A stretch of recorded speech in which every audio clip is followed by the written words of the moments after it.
에베소서 4장의 말씀을 갖고 우린 결정을 통해 결과에 이르게 됩니다. 우린 결정을 통해 결과에 이르게 됩니다. 이런 제목으로 함께 하나님 말씀을 나누도록 하겠습니다. 우리 모두는 지금 에베소서 말씀을 함께 나누고 있습니다. 그리고 지난 한 주간 아마 여러분은 여러 일들을 또 여러 사건들을 또 여러 사연들을 만나면서 분명 결정을 하면서 여기에 이르시게 되었겠지요. 그런데 왜 우리는 결정을 해야 하는 것일까요? 이건 지난주에 우리 모두가 함께 나누었습니다. 왜 우리는 결정을 해야 하는가? 첫 번째로 우리에게 있어서 결정은 하고 안 하고의 문제가 아니라고 말씀을 드렸어요. 우리가 숨을 쉬고 싶다고 쉬고 또 쉬고 싶지 않다고 한 20분 안 쉬고 이럴 수가 없는 것이지요. 물고기가 물속에 있어야 하듯 또 새는 하늘을 날아야 하듯 우리 모두는 살아있기에 결정을 해야 하는 것입니다. 살아있다면 당연히 숨을 쉬어야 하듯 살아있기에 당연히 결정을 해야 하는 것이에요.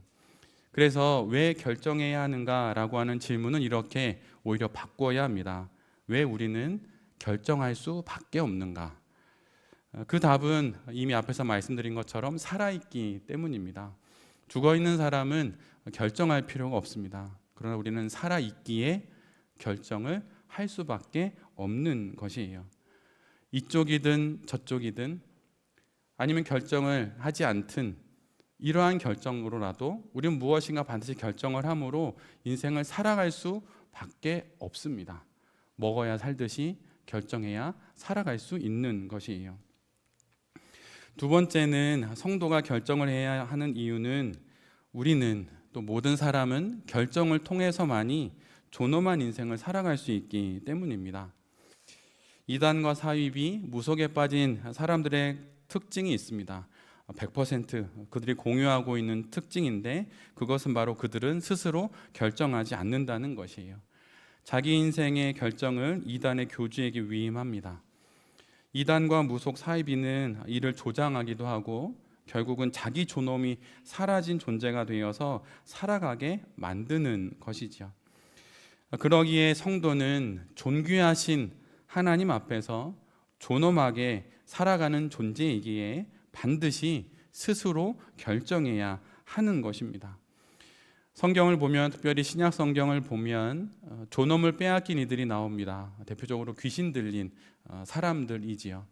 그들은 귀신이 불에 뛰어들라 그러면 불 가운데 뛰어들고 물에 빠지라 그러면 빠집니다. 그런데 예수님께서 그들에게서 귀신을 축출하고 그들은 그들의 존엄한 인생을 살아가게 되지요. 그리스도를 믿는다는 것, 신앙을 갖는다는 건 바로 이런 것입니다. 여러분 신앙생활을 오래 하면서 혹시 자기가 누구인지를 더욱더 몰라가고 모르게 되고 내가 뭘 좋아하는지 내가 뭘 잘하는지 잘 모르십니까? 그러면 여러분 신앙의 길이 좀 잘못된 것일 수도 있어요. 신앙은 하면 할수록 정말 명확하신 존재이신 하나님 앞에 우리의 인생을 살아가기 때문에 나라는 존재가 더욱더 뚜렷해집니다. 그래서 내가 좋아하는 게 무엇인지 점점 잘 알아가고 내가 뭘 잘하는지 그래서 어떤 거를 선택해야 되는지 점점 뚜렷해지는 것이에요. 그걸 통해서 결국은 스스로 결정하면서 존엄한 인생을 살아가게 되는 것입니다. 물론 아직 어린 우리 자녀들은 아직은 삶에 대한 노하우나 세상을 잘 모르기 때문에 지식과 또 지식이 부족하기 때문에 부모님에게 도움을 요청할 수 있고 부모가 대신할 수 있지만 결국엔 존엄한 존재로 스스로가 서야 하는 것이에요. 그런데 바로 모든 성도들 그들이 결정해야 하는 이유는 바로 존엄한 존재가 되기 위함입니다. 그리고 세 번째는 우리 안에 하나님께서 태초부터 결정할 수 있는 본성을 심어주셨기 때문이에요. 창조 때부터 결정이라고 하는 본성을 우리 안에 심어주셨습니다. 선악과를 따먹을지 먹지 않을지 결정할 수 있는 그 자유와 그 자유로 행한 그 일에 대한 책임을 하나님께서 우리에게 가장 먼저 우리 영혼에 심어주셨다는 것이에요. 그렇기 때문에 우리 모두는 결정을 해야 하는 것입니다. 결정은 인간의 본성이고 결정은 하나님의 선물인 것이에요. 그러기에 우리는 스스로 결정하면서 우리의 인생을 살아가야 하는 것입니다. 이것이 지난주에 우리가 함께 나누었던 이야기인데, 그렇다면 오늘은 어떻게 결정을 하는 것이 신앙적인 것인지를 한번 살펴보려고 합니다. 첫 번째 내용은 결정과 결과를 구분할 줄 알아야 한다는 것이에요. 여러분, 결정과 결과는 서로 다른 것입니다. 좀 더 깊게 말씀드리면 관계가 거의 없는 것처럼 보이기도 해요. 결과는 우리의 통제 밖에 있습니다. 결정하여서 걸어가는 과정이 좋다고 하여서 그 결과가 항상 좋은 것은 아닙니다. 우리의 인생의 경험에서 이미 우리는 많이 그걸 경험했죠. 선한 의도, 좋은 결정, 하나님의 그 따뜻한 마음으로 선택을 했는데 분명 결정은 좋았는데 결과가 좋지 않은 것을 우리 모두는 경험했습니다. 반면에 또 좋은 결정이 좋은 결과를 가져오기도 하지요. 그래서 이거는 경우의 수처럼 우리 모두가 살펴봐야 하는 것이에요. 좋은 결정이 있지만 그것이 좋은 결과가 될 때도 있고 반면에 나쁜 결과를 가져올 때도 있다는 것입니다.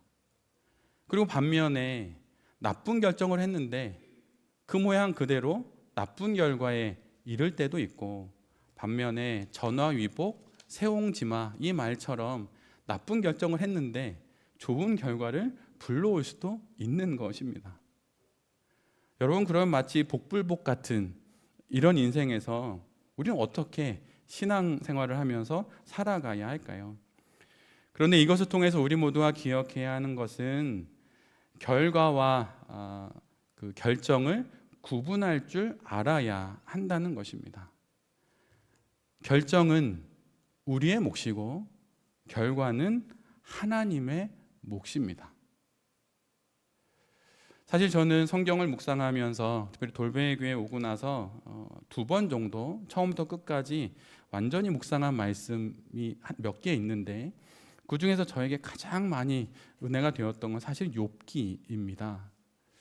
욥기를 보면 인과응보의 원리를 주장하는 욥의 친구들이 나오지요. 고난을 겪고 있는 욥의 그 결과를 보면서 분명 너의 잘못된 결정과 선택들이 분명 있었을 것이고 그 죄로 인해서 너가 이 죄악의 결과를 먹고 있는 것이라 그렇게 말합니다. 그것이 인과관계에 맞다는 것이죠.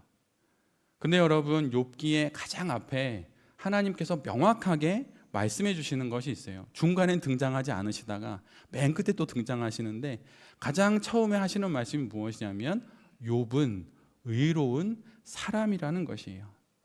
그는 흠이 없고 무엇인가 죄하고는 거리가 먼 존재다라고 하나님께서 먼저 인정해 주십니다. 도장을 찍어 주세요.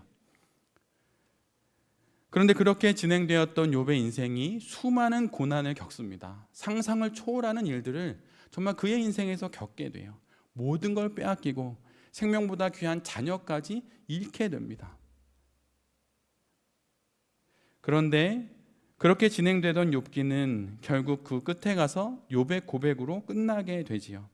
그는 이렇게 말합니다. 우리 모두가 알다시피 지금까지 귀로만 듣던 하나님에 대한 이야기를 이제는 두 눈으로 바라보게 되었습니다. 여러분, 이것이 무슨 말입니까? 사람들은 그들이 겪고 있는 수많은 일들을 인과관계의 법칙으로 좋은 것을 뿌리면 좋은 것을 거두고 나쁜 것을 뿌리면 나쁜 것을 거두니 결과에서 그의 모든 이전의 삶을 살펴볼 수 있다라고 확정지어 말하지만 그것이 아니라는 것이에요. 사람들이 생각하는 인과관계의 법칙을 넘어서는 하나님의 또 다른 법칙이 있다는 것을 욥이 보여주는 것입니다. 그래서 고난이 내게 유익이라고 말할 수 있다고 욥이 그의 인생을 통해서 우리에게 말해 주는 것이에요. 즉 결과는 하나님의 몫이며 우리의 몫은 결정과 이에 따르는 과정을 걸어갈 뿐이라고 하는 것을 욥기는 우리 모두에게 말해 주는 것입니다. 그럼 우리는 어떻게 해야 할까요? 그럼 나쁜 결과, 좋은 결과 바라지 않고 그냥 과정만 잘 지나면 될까요? 여러분, 그것은 아닙니다. 그런 것이 아니라 우리는 좋은 결과를 소망해야 합니다. 그러나 우리의 몫은 우리가 우리의 마음을 기울여 최선을 다해야 하는 것, 전심전력을 기울여야 하는 것은 좋은 결정을 내리고 그에 따르는 과정을 지나는 것이라고 하는 사실을 잊지 않는 것이에요. 여러분, 삶은 불확실합니다. 그것을 여러분 인정하십시오. 삶은 불확실합니다. 삶에는 수많은 먹구름과 그림자가 있고 빛과 어둠이 있습니다. 그래서 그 인생 속에서 확실한 결과를 보장받거나 보장받을 수 있다고 말하는 것은 여러분 거짓말이고 어리석은 것이에요. 여러분 혹시 교도소 가보셨습니까? 안 가보셨나요? 한번 기회가 되면 안 가보시면 좋겠고요. 저는 구치소를 가봤습니다. 제가 간 건 아니고 옳은 일을 하신 분의 면회를 가기 위해 구치소를 가본 적이 있어요. 근데 정말 구치소라고 하는 곳은 외부로부터 모든 것이 단절되고 힘든 곳입니다. 근데 거기에서 들었던 이야기 중에 남자들의 그 죄들은 주로 폭력이 많은데 우리 여자분들의 그 죄는 사기가 많아요. 사기가. 근데 물론 남자도 사기를 치겠죠. 근데 모든 사기치는 사람의 공통점이 무엇인가요? 확실하다는 거예요. 이거 있으면 5개월 뒤에 10배가 보장됩니다. 여러분, 그건 거짓말이에요. 그건 사기입니다. 확실하지 않아요. 모든 게. 그래서 결과를 보장해 줄 수 있다, 확실하다, 이렇게 말하는 것은 사기이고 어리석은 것이에요. 왜 그런 것입니까? 결과는 하나님의 몫이고 결정은 우리의 몫이기 때문이에요. 그래서 결정을 내리는 가장 첫 번째 성도의 자세는 나는 결정만 할 뿐, 그리고 과정에 충실할 뿐, 결과는 기대하지만 그 결과는 하나님께 맡긴다는 것이에요. 그래서 여러분, 우리가 그런 인생을 살아갈 때 우리가 주목해야 하는 것은 결과가 아니라 내가 지금 내린 결정이 좋은 결정인지, 그리고 내가 내린 그 결정을 따라 지나가는 과정이 좋은 과정인지를 살펴봐야 하는 것입니다. 그래서 그 결정의 질을 잘 살펴볼 때에 우리 안에 일어나는 것은 그 좋은 결정을 반복할 수 있다는 것이에요. 오직 반복할 수 있는 것만이 여러분 내 것입니다. 좋은 결정을 반복할 수 있다는 건 그 사람이 인생을 잘 살고 있다는 증거인 것이에요. 항상 좋은 결과를 보장받을 수는 없지만 언제나 좋은 결정을 내릴 그러한 삶을 우리는 살 수 있고, 또 그렇게 좋은 결정을 내리는 그 상황들이 하나님 앞에선 하나님께 내어드리는 성도의 가능성이 되어서 그 가능성을 통하여서 하나님이 일하시는 것이에요. 정답은 우리의 몫이 아닙니다. 우리는 다가오는 사건에 응답할 뿐이에요. 그리고 교회로 말하자면 부흥은 하나님의 몫이고 신앙생활은 우리의 몫입니다. 그리고 우리 학생들로 말하자면 공부는 여러분의 몫이에요. 성적은 하나님의 몫이죠. 왜 여러분 성적이 안 나옵니까? 여러분 공부 안 하기 때문이에요. 탓하지 마세요. 엄마 아빠 탓하지 마세요. 뭐 조건 탓하지 마세요. 왜 공부가 안 됩니까? 다 여러분이 안 하기 때문이에요. 공부는 여러분의 몫, 성적은 나중에 결과로 받는 것이에요. 성공은 하나님의 몫, 최선을 다하는 건 우리의 몫인 것입니다. 근데 왜 자꾸 어그러지는 것일까요? 하나님의 몫을 나의 것인 양 착각하고 달라고 보장해 달라고 막 이렇게 하는 것이에요. 그러다 보니 삶이 어그러지고 어려워지는 것입니다. 여러분, 신앙생활은 무엇일까요? 그것은 결과의 불확실함을 하나님의 가능성으로 받아들이는 것이에요. 세상 사람들은 결과가 불확실하니까 불안해하지요. 근데 신앙이 있기에 그 결과의 불확실함을 결과를 통치하시는 그 하나님 안에서의 하나님의 가능성으로 믿는 것이에요. 그래서 다 해보는 것이에요. 뭐든지 해보는 것이에요. 그것이 바로 성도의 신앙 생활인 것입니다. 바로 이것이 우리가 이 땅을 살아갈 때 어떤 결정을 두고 결과를 두고 우리가 보여야 하는 태도인 것입니다. 한 가지 팁처럼 어떤 과정을 걸어갈지 결정을 하고 결과는 하나님께 의탁하는 그런 인생을 살아갈 때 어떻게 결정하는 것이 좋을까라고 할 때 팁이 되는 방법을 하나 알려드리면 책 한 권의 내용을 5줄로 정리해서 말씀드립니다. 여러분, 이것은 10-10-10이라고 하는 방법이에요. 그건 뭐냐면, 근데 이것이 아주 웃긴 게 세상에서 말하는 일반 도서에서도 이 얘기가 나오는데 수도원에 계신 어떤 신부님이 쓴 책에도 동일한 게 나옵니다. 10-10-10인데 그건 무엇이냐면 10분 후, 10개월 뒤, 10년 후를 뜻합니다. 그래서 지금 내리는 결정의 그 순간에 당황하지 말고 차근차근 생각해 보는 것이에요. 10분 후에, 10개월 후에, 10년 후에 지금 이 결정을 돌아본다면 그럼 내가 이 결정을 할까? 내게 유익일까? 살펴보는 것입니다. 근데 여러분, 성도에게는 하나가 더 있어요. 바로 영원의 관점에서 지금의 선택을 보는 것이에요. 하나님을 만났을 때 하나님 앞에서 내가 지금 이 결정에 대해서 뭐라고 말할 수 있을지 그 영원의 관점으로 지금 이 현재의 결정을 하는 것입니다. 10분, 10개월, 10년 뒤 우리 영원의 그 관점에서 지금의 결정을 내려다 본다면 반드시 우리는 하나님 안에서 올바르고 선한 결정을 할 수 있을 것입니다. 여러분, 결정을 내리는 데 있어서 두려워하지 마십시오. 걱정하지 마십시오. 하나님의 가능성을 믿고 여러분, 결과가 아니라 결정에 주목하고 결정 이후에 걸어가야 할 그 과정에 충실하면서 여러분 선택하십시오.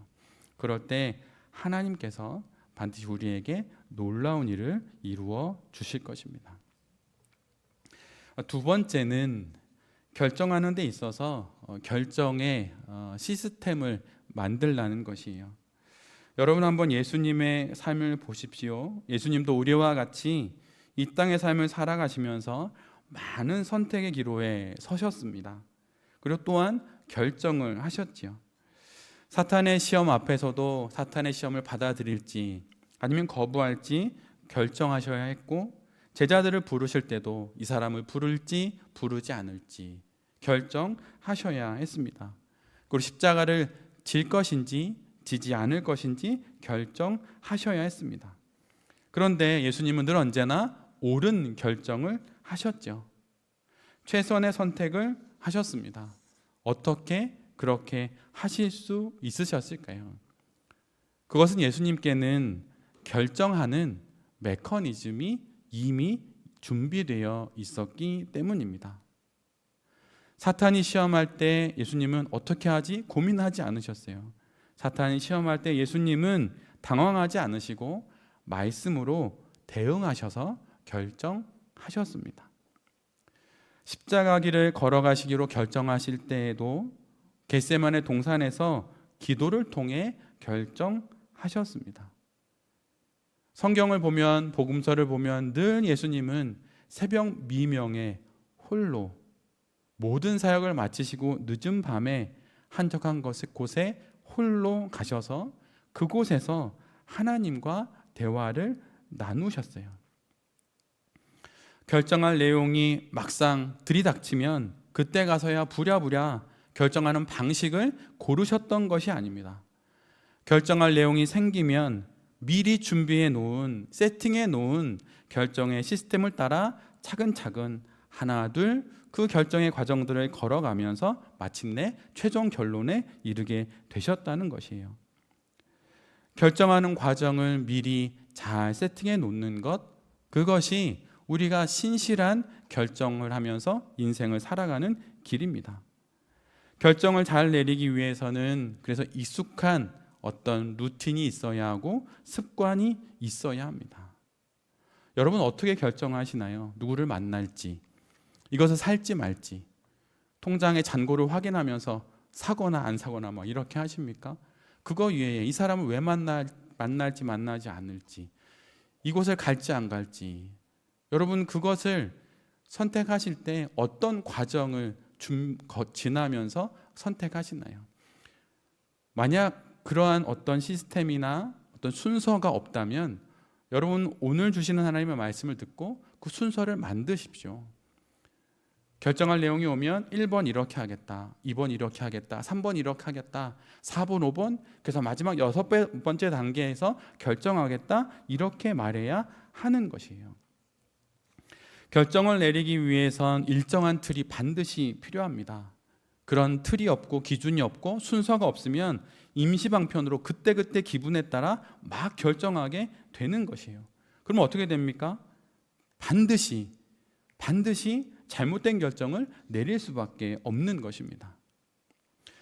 여러분 뛰어난 운동선수들을 보면 은퇴한 이후나 그들과 인터뷰하는 이렇게 글들을 보게 되면 대부분의 뛰어난 세계적인 운동선수들은 각자의 루틴이 있습니다.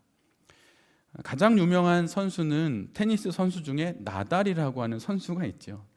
그는 무려 한 번의 테니스 경기를 위해서 12가지의 반드시 지켜야 하는 루틴이 있습니다. 제가 읽다가 너무 웃겼어요.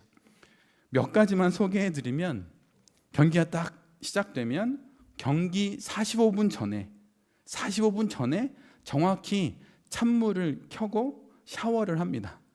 그리고 경기장에 들어가야 하는 것이에요. 그리고 경기장에 들어갈 때는 반드시 오른발부터 디뎌야 합니다.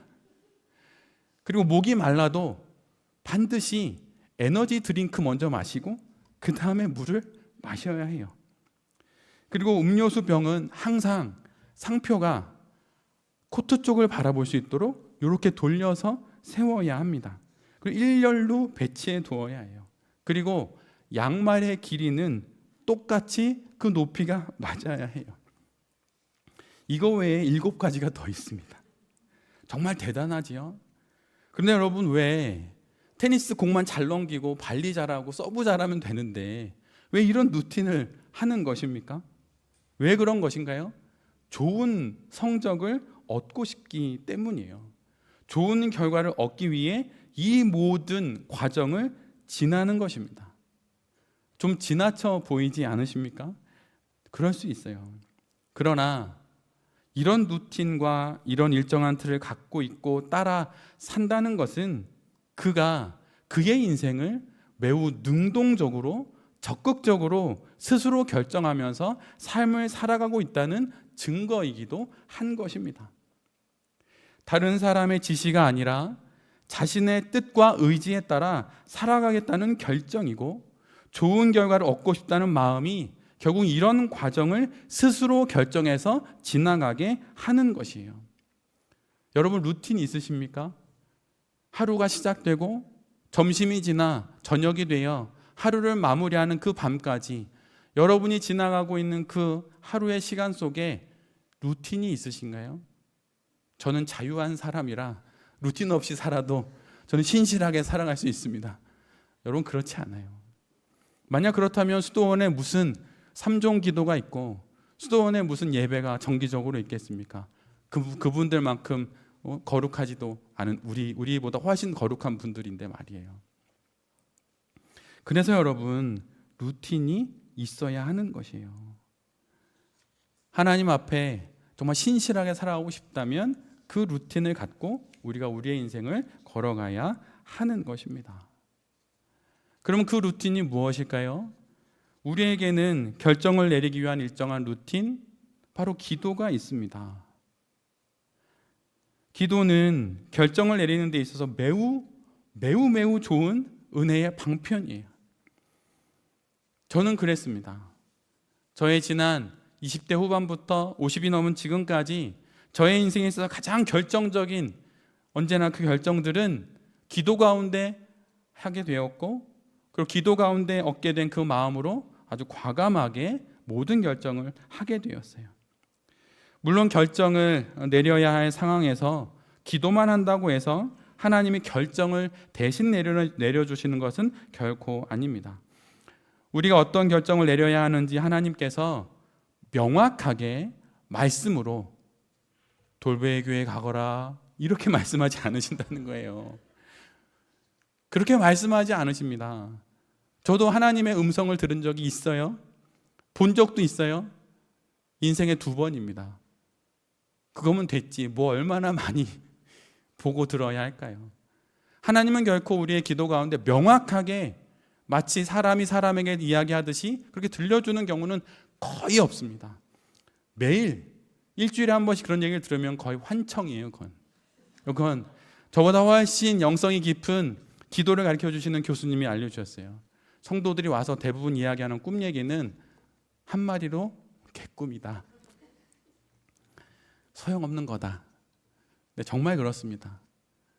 그 꿈이 아니라 꿈을 보고 느꼈던 자신의 감정을 이야기할 때가 훨씬 많기 때문이에요.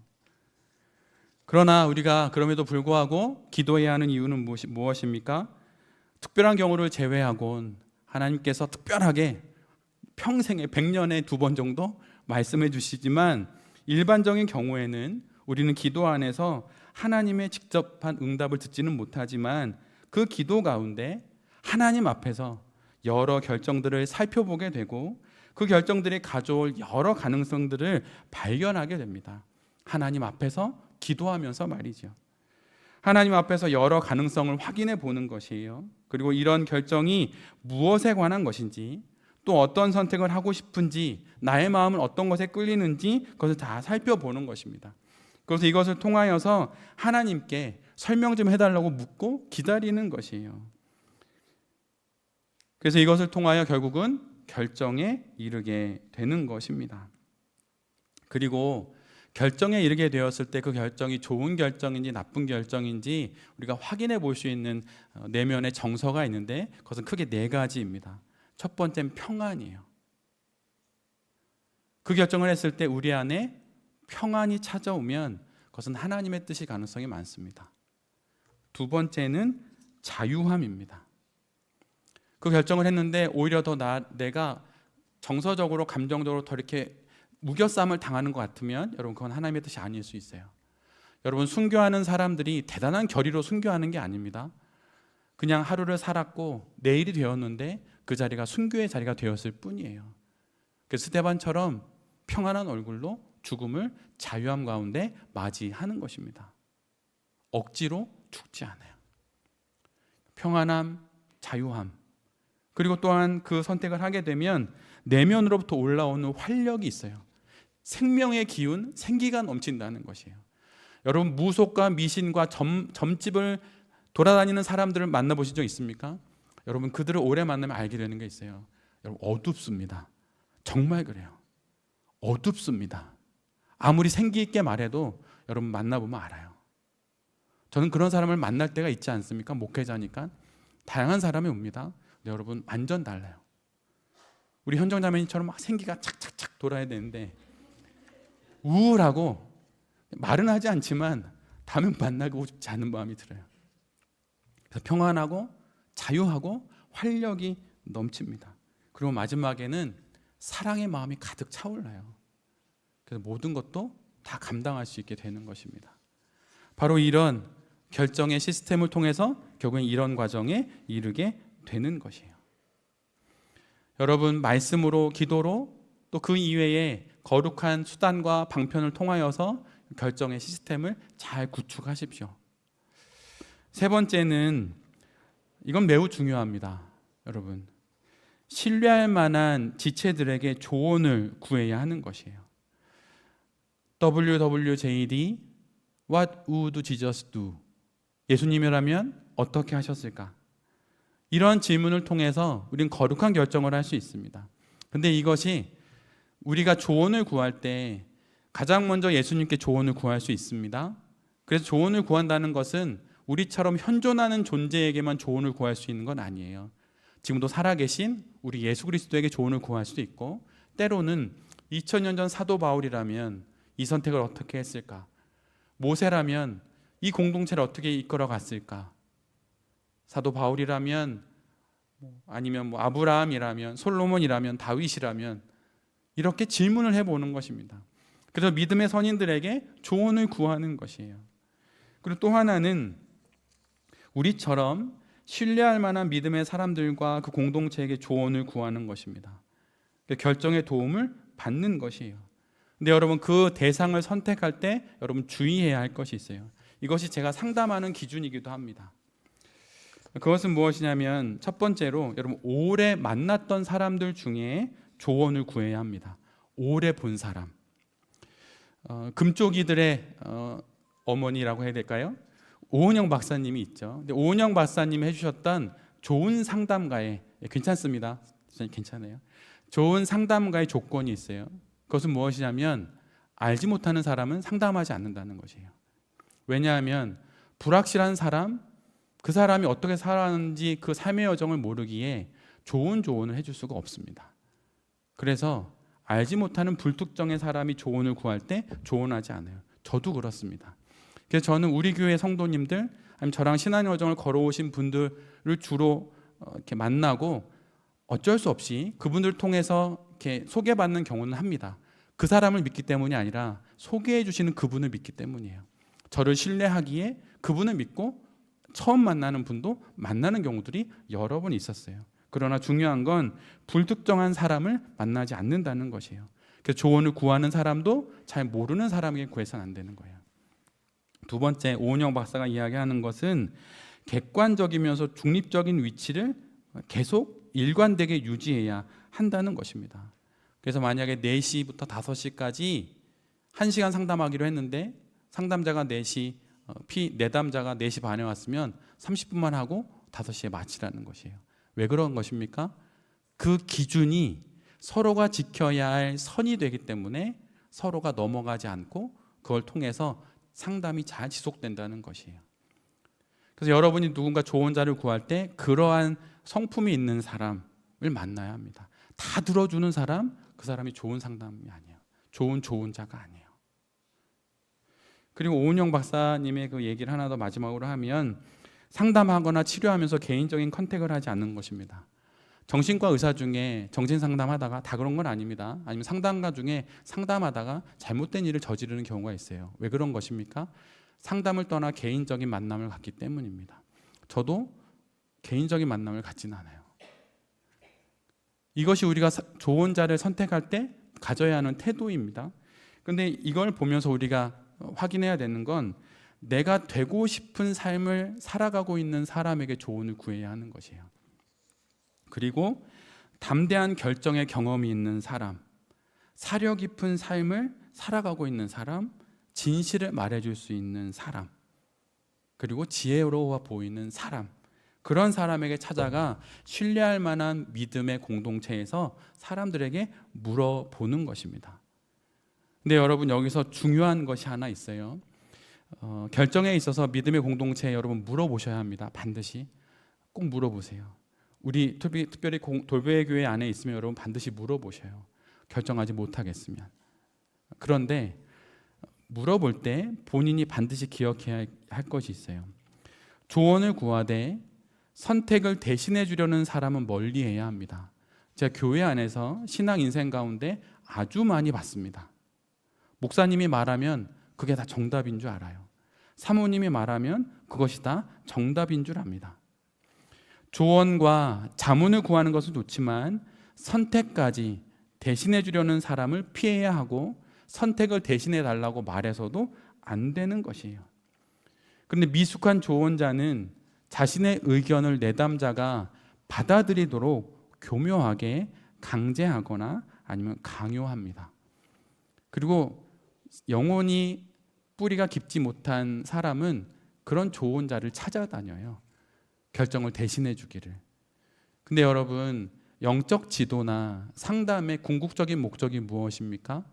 찾아온 그 사람이 독립하여서 내적인 힘을 갖고 인생을 살아가게 하는 것이에요. 목회자의 목적이 무엇입니까? 모든 성도를 저를 지나 예수 그리스도에게로 가게 하는 것이에요. 제 앞에, 어느 교회 앞에 머무르게 하는 것이 아닙니다. 산을 올라가다 보면 정상을 가리키는 표지판처럼 저쪽으로 가야 합니다라고 알리는 것이에요. 근데 불안하니까 눈에 보이는 표지판 앞에 계속 머물러 있는 것이죠. 여러분, 그래서는 안 되는 것입니다. 그래서 늘 언제나 신뢰할 만한 공동체에 물어보고 스스로 결정하면서 인생의 길을 걸어가야 하는 것이에요. 네 번째는 작은 것부터 결정해 보는 것입니다. 여러분, 작은 것이어서 이 사람이 결정하든 저 사람이 결정하든 상관없다고 말할 수 있지만, 반대로 작은 것이기 때문에 내가 결정해도 아무 문제 없는 것이에요. 어디로 갈지, 무엇을 살지, 어떤 옷을 구입할지 여러분 스스로 결정하십시오. 신앙생활에 빠지지 않는 것이 훈련이라는 것이 있습니다. 근데 사실 저는 이 표현이 다소 군대 같은 느낌이 있어서 좋아하지 않아요. 그런데 신앙생활을 잘하고 싶다면 연습이 필요합니다. 그래서 여러분, 결정하는 연습을 해야 해요. 작은 것부터, 사소한 것부터, 내일 교회 갈 때 무엇을 입을지, 몇 시에 출발할지, 월요일 날 하루 시작할 때 어떠한 마음으로 시작할지, 어디서 시작할지 스스로 결정해 보는 것입니다. 이런 결정을 통해서 우리 안에 일어나는 것이, 말하자면 일정한 결정의 길이 있어요. 영혼의 길이 있는 거죠. 그래서 그 길로 걸어가면서 그 길이 점점 짙어지면서 작은 것에 대한 결정이 누적되어 결국엔 가장 큰 것도 그 결을 따라 결정하는 것입니다. 한 사람의 인생, 신앙 인생을 볼 때 여러분, 말은 다 소용없습니다. 무엇을 보아야 하냐면 그의 지나온 과거를 보는 것이에요. 그가 정말 살았고 결정했고 선택했던, 사람은 그 결정을 크게 벗어나지 않는 미래의 결정을 합니다. 그래서 작은 것부터 결정함으로 종국에는 가장 중요한 것도 결정하게 되는 것이에요. 결정이라고 하는 단어의 라틴어의 뜻은 잘라내다라는 뜻입니다. 마치 정글숲을 지나면서 이렇게 숲을 칼로 자르면서 길을 내듯이 작은 가지부터 잘라내면서 가지치기 하면서 가장 중요한 길을 찾아가는 것이에요. 여러분, 크고 작은 것, 특별히 작은 것부터 스스로 결정하십시오. 전부가 아니라 일부라도 결정해보는 연습을 하는 것이에요. 우리 아이들도, 자녀들도 작은 것부터 결정하는 거예요. 이 대학 가볼까 안 가볼까? 여기 가볼까 안 가볼까? 스스로 결정하고, 좀 의심이 들면 엄마 아빠한테 물어보십시오. 그리고 엄마 아빠는 대신 결정해주면 안 됩니다. 아이 바보 만드는 것이에요. 이 길은 이러한 장단점이 있고 이 길은 이러한 장단점이 있는데, 만약 너가 아빠에게 물어본다면 아빠는 이 길을 할 것 같다. 그러나 네 인생이니 네가 결정하거라. 그래도 괜찮다. 아빠가 보니 나쁜 결정이 나쁜 결과가 아니라 하나님의 가능성 안에서 좋은 결과를 불러오더라. 불안해하지 말고 좋은 결과보다 결정해보는 경험이 훨씬 중요하다. 결정해보거라. 이렇게 말하는 것이에요. 근데 부모들은 어떻게 합니까? 불안하고 염려되고 사랑하니까 좋은 결과를 막 선택하기를 바라죠. 이 길로 가야 돼. 특별히 엄마들이 더 많이 그럽니다. 아빠들은 약간 좀 냉랭한 게 있어요. 네 인생인데 알아서 하겠지 이런 게 있습니다. 근데 그럴 때일수록 특별히 엄마들, 자매님들 뒤로 물러나야 돼요. 부모가 된다는 건 여러분, 내 품에 있었던 아이로부터 떨어지면서 공간을 만들어주는 것이에요. 운신의 폭을 넓혀주는 것이에요. 그러다 나중에는 끈을 놓아주는 거예요. 맨 처음에 말을 이렇게 잘 길들여서 이렇게 뛰는 거야, 이렇게 걷는 거야, 코 놓을 때 이렇게 하는 거야 하다가 나중에 어떻게 합니까? 끈을 점점 풀어주는 거예요. 풀어주다가 나중에는 내가 이렇게 조절할 수 없을 정도가 되면 이제 다 걷구나 하고 끈을 놔주는 겁니다. 그럴 때 어떻게 됩니까? 그때는 정말 황야를 뛰어다니는 야생마가 되는 거예요. 그런 아이들을 보는 게 정말 행복하죠. 언제나 엄마가 밥 먹어, 숙제하고 이런 거 너무 슬픈 거예요.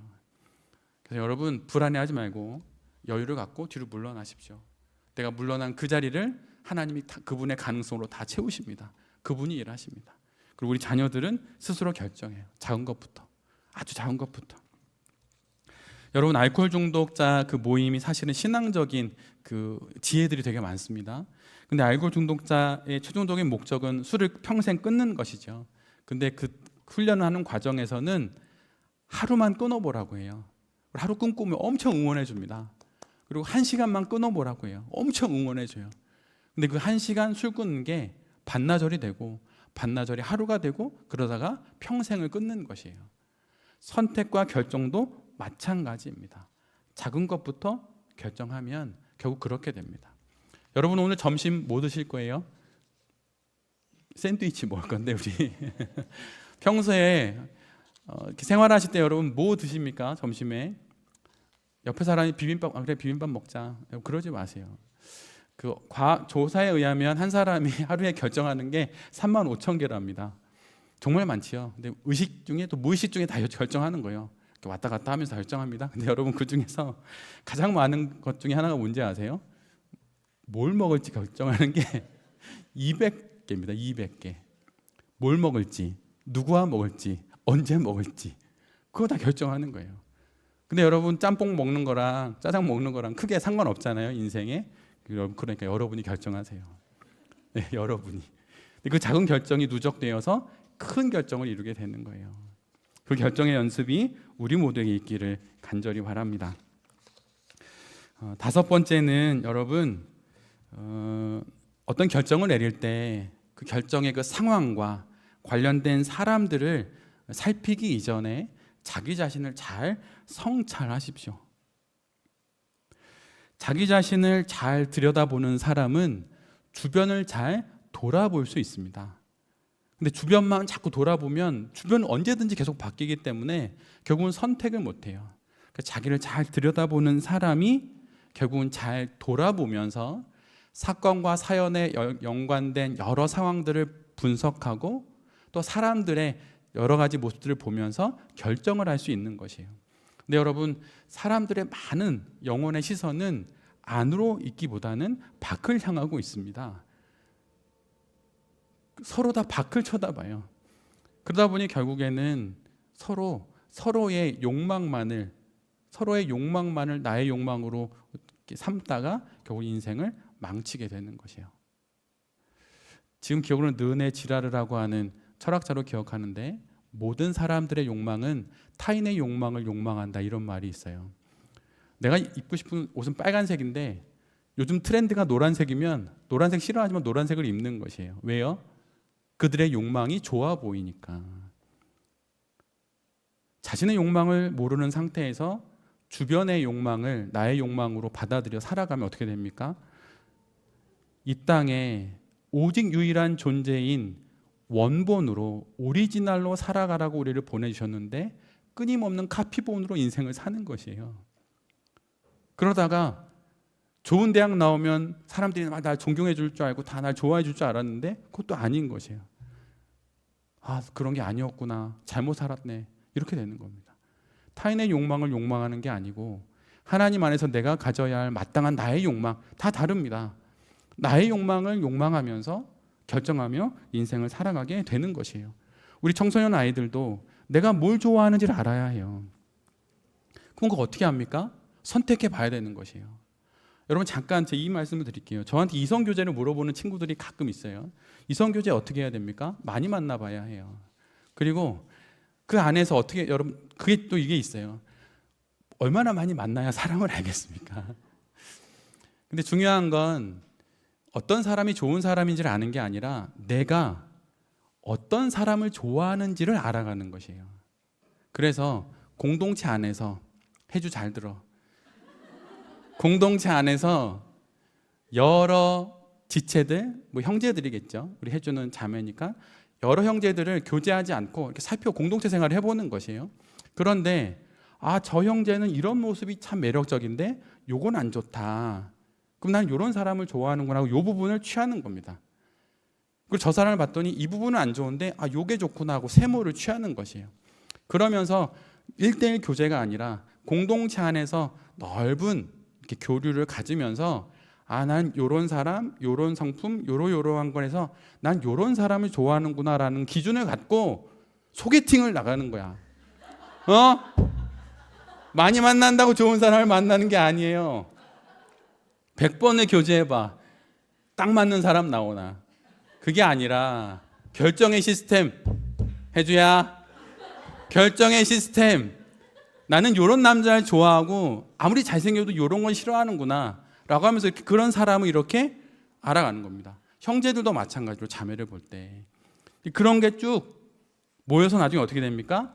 아, 내가 이런 남자를 좋아하고 이런 사람이 나랑 잘 맞는구나 라고 알아가는 것이에요. 그리고 또 나의 부족함을 공동체 안에서 아, 내가 이렇게 했더니 공동체가 좀 불편해하는구나 라고 하면서 그거를 고쳐나가는 것입니다. 결국은 이성교제든 어떤 결정이든 다 뭐예요? 내 몸 밖에 있는 누군가를 보는 게 아니라 나를 들여다보는 겁니다. 근데 여러분, 이것이 교회 안의 용어로 말하면 내적 성찰이에요. 성찰을 해야 이성교제도 잘하는 거예요. 아, 난 이런 사람을 좋아하는구나. 내가 이런 존재였구나. 그래서 성찰을 해야 하는 것입니다. 그래서 그런 것들이 누적되어서 결국은 아름다운 인생을 살아갈 수 있게 되는 것이에요.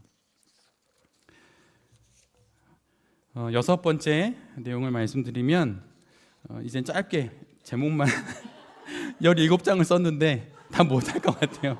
이거 하면 우리 1시 반에 밥 먹습니다. 그래서 그냥 부랴부랴 막 넘기고 있어요. 근데 중요한 거는 다 하고 있습니다. 그리고 모자란 건 하나님의 은혜에 대해 다 주실 거예요. 걱정하지 마시고 두 가지만 더 제목처럼 말씀드리고 마칠게요. 여섯 번째는 무엇을 결정할 것인가에 대해서 자꾸 혼란이 오면 나는 지금 왜 결정을 하려고 하지? 라고 하는 질문을 던져보는 것입니다. 무엇에 대한 답을 찾기가 어렵고 자꾸 무엇이지 이렇게 자꾸 이렇게 결정에 대한 그 무엇에 대해서 급급하다 보면 결정을 못 내립니다. 그러면 다시 처음으로 돌아가서 내가 왜 지금 이 결정을 하려고 하지? 라고 하는 것이에요. 여러분, 매트릭스라고 하는 영화를 보면 그 영화에 보면 그 주인공이 어떤 선택을 합니다. 뭐 빨간 약인지 파란 약인지 저는 보지 않아서 모르겠는데 클립만 봤는데, 근데 그때 그 약을 준 사람에게 이렇게 물어봐요. 당신 알고 있지 않냐? 내가 뭘 결정할지. 나의 결정이 무슨 의미가 있냐? 근데 그 약을 건네준 사람이 이렇게 이야기합니다. 중요한 것은 무엇을 선택했느냐가 아니라 왜 선택했는가이다. 여러분, 무엇을 선택해야 될지 헷갈리십니까? 그럼 나는 지금 왜 결정하려고 하지? 라고 하는 질문을 던져보는 것이에요. 왜 예수님의 말씀은 진리입니까? 그것은 그분은 어디서 와서 어디로 가는지 아시기 때문이에요. 그러기에 그 어디서 와서 어디로 가는지 아는 그 가운데 그 과정의 시간 속에 그분의 모든 것은 진리였던 것이에요. 우리가 어떤 선택을 할 때 이 과정에서 무엇을 선택하지? 헷갈릴 땐 내가 지금 이것을 왜 하지? 어디서부터 왔는지 살펴보면 여러분 결정할 수 있습니다. 그리고 한 가지 더, 아까 우리가 본 것처럼 영혼의 관점으로 이 지금의 결정을 살펴보는 것이에요. 무엇이 고민된다면 왜라는 질문을 던지시면 됩니다. 마지막 7번째는 우리는 사실 부족하기에 좋은 결정을 매번 내릴 수 없습니다. 그리고 인생에서 좋은 결정은 한 10번 중에 2번만 좋은 결정을 내려도 여러분 인생을 탁월하게 살아갈 수 있어요.